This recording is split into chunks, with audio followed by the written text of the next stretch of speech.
Welcome back to yet another episode of Name That Tool. Today's tool is this. As with many tools in our bike shop, it's made by Park Tool Company. They seem to be the leading supplier of bicycle-related tools. This tool is about 16 inches long. On one end, you've got a threaded shaft coming out and a small handle that allows you to turn that threaded shaft. On the other end, you've got a pin that sticks out. That pin is adjustable. Also, you can slide that pin back and forth on the main shaft of the tool. So I'll give you a few minutes. Take a look at this tool. If you can determine what it is, great. And I will be back in just a few moments to tell you exactly what this tool is and how it's used.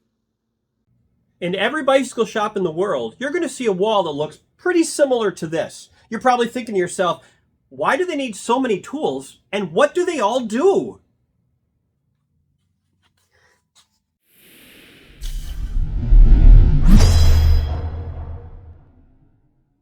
On all modern multi-speed bicycles, you have something called a derailleur hanger.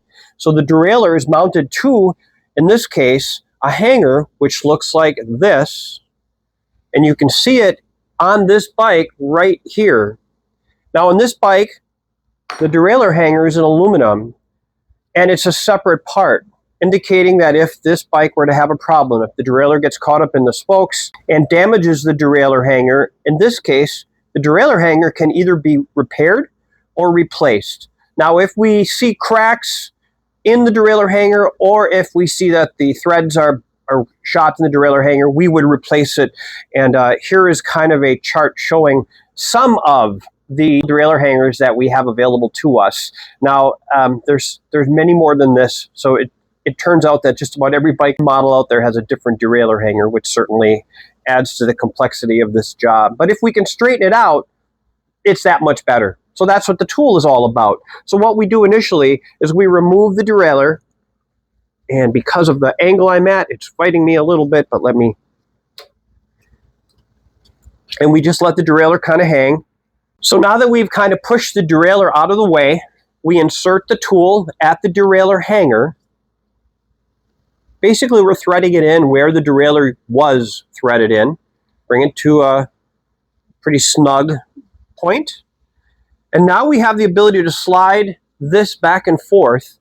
And what we're going to initially want to do is get this brought out so that the pin is making contact with the rim. And that's right there. Now we're going to slide this in just so that we have the ability to run this all the way around. We're going to go and do the same thing at the opposite side. And we are right where we want to be. I'm going to turn the camera a little bit. We're right where we want to be with this as well.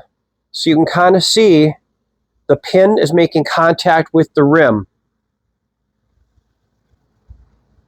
So the idea now is to get that pin to make contact with the rim all the way around the rim. And what that tells us then is if we accomplish that, we have a straight and true derailleur hanger. If the derailleur hanger is bent just a small amount, it will greatly affect your shifting. So you want to make sure, we always want to make sure these derailleur hangers are perfectly straight, and that's what this tool does. This is the Park derailleur hanger alignment gauge. So there you have it. Another episode of Name That Tool. Don't forget to please like, share, and subscribe to our YouTube channel. We really do appreciate it. Enjoy your day, and we'll see you next time. Join us next time for another episode of Name That Tool.